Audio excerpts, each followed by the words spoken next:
Hello guys, in this video we will discuss the important questions and topics of operating system. I wish आप लोगों का आज का exam अच्छा गया होगा। और अब अपना जो लास्ट एग्ज़ाम है ऑपरेटिंग सिस्टम, तो इसको अपन कवर करेंगे। तो सबसे पहले देख लेते हैं इसके इम्पोर्टेंट क्वेश्चंस एंड टॉपिक। और ये जो इम्पोर्टेंट टॉपिक्स और क्वेश्चंस हैं ये एनालाइज करके बनाए गए हैं प्रीवियस 5 ईयर्स पेपर को, क्योंकि इन इम्पॉर्टेंट टॉपिक्स से प्रोबेबिलिटी है एग्जाम में क्वेश्चंस आने की। अब चलिए देखते हैं यूनिट 1 के इम्पॉर्टेंट टॉपिक्स। तो first is what is operating system and it's characteristics. जैसे अपना जो सब्जेक्ट है उसका नेम ही ऑपरेटिंग सिस्टम है, तो यूनिट 1 में अपन को बेसिकली क्या पढ़ना है, ऑपरेटिंग सिस्टम से रिलेटेड सब कुछ। तो इस क्वेश्चन में आपको ऑपरेटिंग सिस्टम क्या है और उसकी कैरेक्टरिस्टिक्स डिफाइन करनी है। देन सेकंड क्वेश्चन है अपना different types of operating system. इसमें जितने भी ऑपरेटिंग सिस्टम के टाइप्स हैं आपको वो डिफाइन करने हैं। Then what are system call, explain various types of system call. जो आपका टॉपिक है सिस्टम कॉल, ये बहुत ज़्यादा ही इंपॉर्टेंट टॉपिक है क्योंकि रिसेंटली बहुत बार एग्जाम में पूछा गया है। एंड इसके वेरियस टाइप्स भी जो सिस्टम कॉल के हैं आपको वो भी पढ़ के जाने हैं। देन है multi processor operating system and distributed operating system. तो ये टाइप्स हैं अपने ऑपरेटिंग सिस्टम के। जब आप different types of operating system पढ़ेंगे तो आप multi processor operating system and distributed operating system भी पढ़ेंगे। देन है अपना टाइम शेयरिंग। टाइम शेयरिंग भी आपका 2-3 बार आया है प्रीवियस ईयर्स में। Then batch processing. Batch processing क्या है आपको ये भी पढ़ना है। देन है explain advantages and disadvantages of buffer cache. तो आप जब बफर कैच पढ़ेंगे तो आपको उसके एडवांटेजेस एंड डिसएडवांटेज पढ़ने हैं। तो बेसिकली जो अपनी यूनिट 1 है ऑपरेटिंग सिस्टम की, ये बहुत छोटी यूनिट है। इससे आपका मिनिमम 21 मार्क्स का एग्जाम में आता है। तो आप देखेंगे अपनी यूनिट 2। अब देखेंगे यूनिट 2 के इम्पोर्टेंट क्वेश्चंस। तो अपनी जो यूनिट 2 है वो है सीपीयू शेड्यूलिंग के ऊपर बेस्ड। तो इसमें है explain disk scheduling algorithm with illustration. तो इसमें अपन को डिस्क शेड्यूलिंग एल्गोरिदम बतानी है। What is file. Then second question है अपन को फाइल बताने हैं, फाइल के एट्रीब्यूट्स बताने हैं, फाइल के ऑपरेशंस बताने हैं। देन थर्ड है अपना file system design. File system को डिजाइन कैसे करते हैं। And explain linked list allocation. और आपको क्या एक्सप्लेन करने आ सकता है, link list allocation. Then fourth is explain disk scheduling algorithm. मतलब डिस्क शेड्यूलिंग एल्गोरिथम क्या है वो बतानी है। देन फाइल प्रोटेक्शन, फाइल को कैसे प्रोटेक्ट करेंगे वो बताना है। बेसिकली जो भी फाइल से रिलेटेड, मतलब फाइल क्या है, उसके attributes, operation, and then file को प्रोटेक्ट कैसे करते हैं, फाइल सिस्टम डिजाइन। जितना भी कुछ फाइल के अंदर है आपको वो सब पढ़ के जाना है। देन है आपका कंटीन्यूअस फाइल एलोकेशन। तो ये भी पढ़ना है, ये बहुत बार एग्जाम में आया है। देन वेरियस स्पेस एलोकेशन, जो आपको वेरियस स्पेस एलोकेशंस हैं आपको वो पढ़ना है। Then strategies with merits and demerits, जो स्पेस एलोकेशन की स्ट्रेटजीज हैं आपको वो पढ़नी है। देन उसके advantages and disadvantage, that is merit and demerits भी आपको पढ़ने हैं। देन 7th क्वेश्चन है अपना various ways of free space management. जो फ्री स्पेस मैनेजमेंट है इसके वेरियस वेज क्या है अपने ऑपरेटिंग सिस्टम में, कंप्यूटर में, ये भी आपको पढ़ना है। Then file system used in Linux and Windows. तो एग्जाम में क्वेश्चन आ सकता है explain file system used in Linux, then explain file system used in Windows. तो बेसिकली जितने भी टॉपिक्स यूनिट 2 में इस वीडियो में हम आपको बताएंगे, तो इन्हीं टॉपिक्स पे से आपके एग्जाम में क्वेश्चंस आएंगे। अब अपन लोग देखेंगे अपनी यूनिट 3। अब अपन लोग देखेंगे अपनी यूनिट 3 बेसिकली। तो जो अपने ऑपरेटिंग सिस्टम में जो सबसे मोस्ट इम्पॉर्टेंट यूनिट है वो है अपनी यूनिट 3 एंड यूनिट 4। मतलब जिन बच्चों को भी सिर्फ पास होने के पर्पज से पढ़ना है तो वो सिर्फ यूनिट 3 और यूनिट 4 पढ़ के जाएंगे एग्जाम में, तो बहुत अच्छे, मतलब वो 8 क्वेश्चन एग्जाम में अटेम्प्ट कर पाएंगे। 8 क्वेश्चन मतलब 4 क्वेश्चन के ए बी पार्ट दोनों।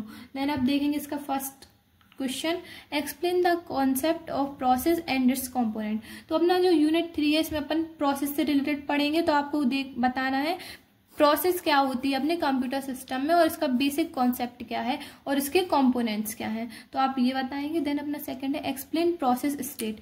जो प्रोसेस है उसकी स्टेट्स क्या क्या है ये भी आप बताएंगे। Then explain PCB. पीसीबी क्या है, ये जो पीसीबी है ये बहुत बार एग्जाम में आया है, तो आपको ये भी बहुत अच्छे से पढ़ के जाना है।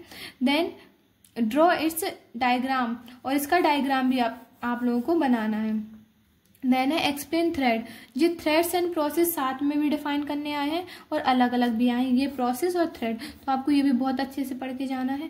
Then CPU scheduling, basically computer में जो सीपीयू शेड्यूलिंग होती है, शेड्यूल कैसे करते हैं सीपीयू को, तो वो पढ़ के जाना है। Explain short, medium and long term scheduler. जो सीपीयू शेड्यूलिंग है इसके बेसिकली 3 टाइप्स है, वो कौन कौन से हैं, short, medium and long term scheduler, तो ये भी बहुत अच्छे से पढ़ के जाना है।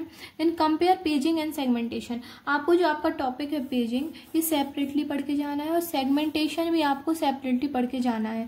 देन इसके जो इसका बेसिक कंपैरिजन, उसके डिफरेंस है, उसको कंपेयर करके भी आपको पढ़ना है। देन एक्सप्लेन वर्चुअल मेमोरी, जो आपके कंप्यूटर सिस्टम में वर्चुअल मेमोरी अपन लोग यूज करते हैं उसको एक्सप्लेन करना है। Then first file system in Linux, जो अपनी यूनिट 2 है उसमें भी है अपना file system in Linux and unit 3 में भी फाइल सिस्टम इन लिनक्स है, तो ये भी पढ़ेंगे।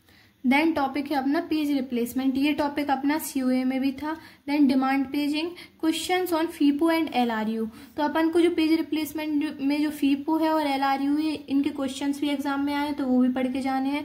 Then calculate waiting time using FCFS, SJF and round robin, तो इन टेक्निक्स की हेल्प से अपन वेटिंग टाइम कैसे कैलकुलेट करते हैं, बेसिकली आपको ये पढ़ना है। जो अपनी यूनिट 3 है ये सबसे ज्यादा वेटेज कंटेन करती है अपनी जितनी भी 5 यूनिट्स हैं, तो आपको अपनी यूनिट 3 तो अच्छे से प्रिपेयर करके जानी है। अब देखेंगे अपन लोग अपनी यूनिट 4। ऑपरेटिंग सिस्टम में यूनिट 3 एंड यूनिट 4 सबसे ज्यादा वेट कंटेन करती है अपने मार्क्स का। देन इसको पढ़ेंगे अपन। First topic is mutual exclusion, mutual exclusion क्या है ये पढ़ के जाना है। देन क्रिटिकल सेक्शन प्रॉब्लम, इस वीडियो में जितने भी टॉपिक्स बता रहे हैं हम, ये टॉपिक्स बार बार एग्जाम में रिपीटेडली आए हैं, तो प्लीज इन टॉपिक्स को अच्छे से एग्जाम में पढ़ के जाना, उनके कॉन्सेप्ट अच्छे से क्लियर करके जाना, जिससे अगर क्वेश्चंस घुमा फिरा के आए तब भी आप अटेम्प्ट कर पाए एग्जाम में। देन थर्ड है अपना डिफाइन डेडलॉक, अपना डेडलॉक क्या है वो डिफाइन करना है। कंडीशंस रिस्पॉन्सिबल फॉर डेडलॉक, ऐसी कौन सी कंडीशंस हैं जो रिस्पॉन्सिबल होती हैं अपने कंप्यूटर में डेडलॉक के लिए। Then write a semaphore solution for dining philosophers problem, तो आपको ये भी क्वेश्चन पढ़ के जाना है। देन इनपुट आउटपुट इंटरफेस, जो अपने इनपुट आउटपुट इंटरफेस थे ये सीओ में भी थे, अपने प्रोग्राम इनपुट आउटपुट डीएमए वगैरह। Then real and virtual concurrency, ये पढ़ के जाना है। देन है अपना बाइनरी एंड काउंटिंग सेमाफोर, तो ये भी पढ़ के जाना है। इस सेमाफोर के टाइप से अपने concurrent programming. Then reader writer solution using monitor. Then deadlock prevention, जो डेडलॉक अपने कंप्यूटर में होता है उसको प्रिवेंट कैसे करते हैं, तो बेसिकली वही है डेडलॉक प्रिवेंशन। देन स्पेशली आया है एक topic programmed controlled input output, जो बेसिकली जो अपना इनपुट आउटपुट इंटरफेस है उसी का एक टाइप है अपना प्रोग्राम्ड कंट्रोल्ड इनपुट आउटपुट। तो यही थी बेसिकली मेन टॉपिक्स अपनी यूनिट 4 के। यूनिट 4 बहुत ज्यादा इंपॉर्टेंट अपनी यूनिट है, तो इसको प्लीज अच्छे से पढ़ के जाना। अब देखेंगे अपन लोग अपनी यूनिट 5। तो ये है अपनी यूनिट 5, इससे सिर्फ 21 मार्क्स तक के अप्रोक्स क्वेश्चंस आए हैं, तब इसको देखेंगे। Write down features of multi processor operating system, जो अपना मल्टी प्रोसेसर ऑपरेटिंग सिस्टम है इसके फीचर्स राइट डाउन करने हैं, बताने हैं। देन नेटवर्क क्या है, तो नेटवर्क बताना है। Then thrashing explain its causes, thrashing क्या है और इसके बेसिकली कॉजेज क्या है। Then remote procedure call RPC, ये भी पढ़ के जाना है आपको, remote procedure call. Then worms and virus, जो कंप्यूटर सिस्टम में अपने वॉर्म्स एंड वायरस होते हैं वो क्या होते हैं बेसिकली, तो ये भी एक टॉपिक है। डिफाइन लेवल्स ऑफ रेड, जो अपनी रेड होता है उसके डिफरेंट लेवल्स डिफाइन करने हैं। देन अपना टॉपिक है इनपुट आउटपुट बफरिंग, तो इनपुट आउटपुट बफरिंग क्या होती है आपको ये पढ़ के जाना है। Then kernel input output system, जो अपनी सबसे छोटी यूनिट है ऑपरेटिंग सिस्टम की वो है अपनी यूनिट 1 एंड यूनिट 5, और अपनी मेन यूनिट कौन सी, यूनिट अपनी 4th एंड यूनिट 3rd। तो गाइस इस वीडियो के लिए इतना ही। आई होप आप ये जितने भी टॉपिक्स इस वीडियो में बताएं उनको बहुत अच्छे से कवर करेंगे। Thank you.